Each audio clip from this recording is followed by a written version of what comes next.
Oh, there's been reports of a rift between the police minister, Bheki, and Commissioner Kehla, Sitole.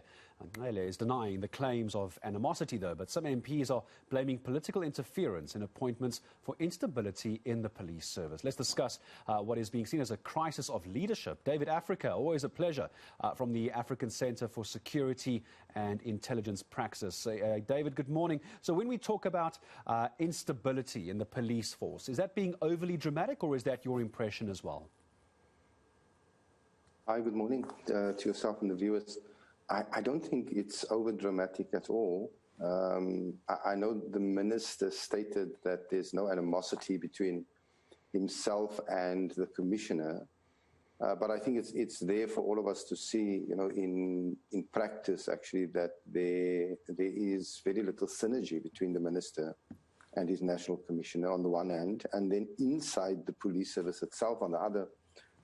So there's, you have divisional commissioners being suspended, shifted around, and so there definitely is instability, which obviously affects the performance of the police and the ability of its leadership to develop a cohesive plan to deal with crime and the sort of violence that we've seen in recent weeks in KZN and Gauteng.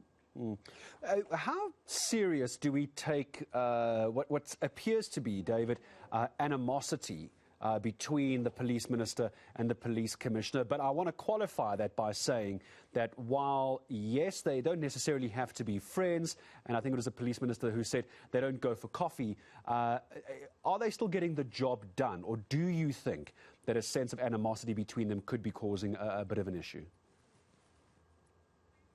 Well, to come to the first issue, which is, are they getting the job done? I think no sensible person would come to the conclusion that the police is getting the job done.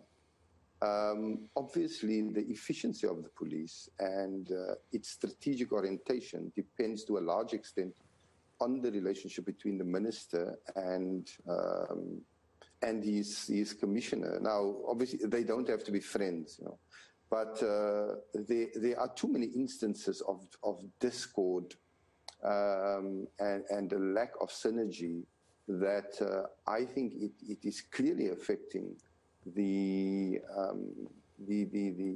efficiency of the police and its ability to deliver on its fundamental task, which is to create a safer environment for South Africans.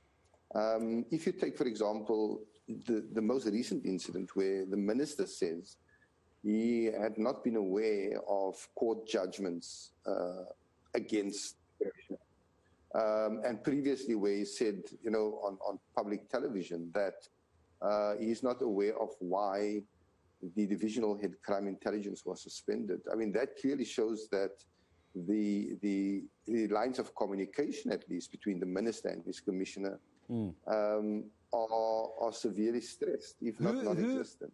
Who then tries to get on top of this? Is this a case of both of them being called into the president's office, the principal's office in this case, and being told you have to get on, start becoming friends, start going for coffee with each other? Or how would, I imagine the president in this case, how does the president try and get on top of this? Well, I think that, at the very root of this and many other problems in the police is the lack of a strategy of how we want to police in South Africa and what kind of police service we need. So I think, the president appoints his ministers, and the minister is responsible for the development of strategy and policy. Obviously, it's the higher level political head of the department. And so I think that is a conversation between the minister and the president. The commissioner is a functionary and has to implement, really operationalize a strategy. But in the absence of a strategy that is suited to the world that we live in, you would have these fights because there is discord about what the very purpose of the police is supposed to be and how it's supposed to function. So I think it is a conversation between the president and the minister. And then the question is, having designed then subsequent to that a strategy, what is the kind of leadership in the police that we need to implement that particular kind of strategy, which will then raise the issue of the commissioner or a commissioner and whether, the current one is suitable for that strategy or not. And I imagine, David, as I say thank you, and I leave it there as well, I imagine any kind of relationship regarding security clusters, what we at least want is communication between a commissioner and a police minister. Don't have to be buddy-buddy, but at least be able to talk to each other, and that seems to be where the concern is coming in. For the moment, thank you very much indeed. David Africa, Executive Director at the African Centre for Security and Intelligence Praxis.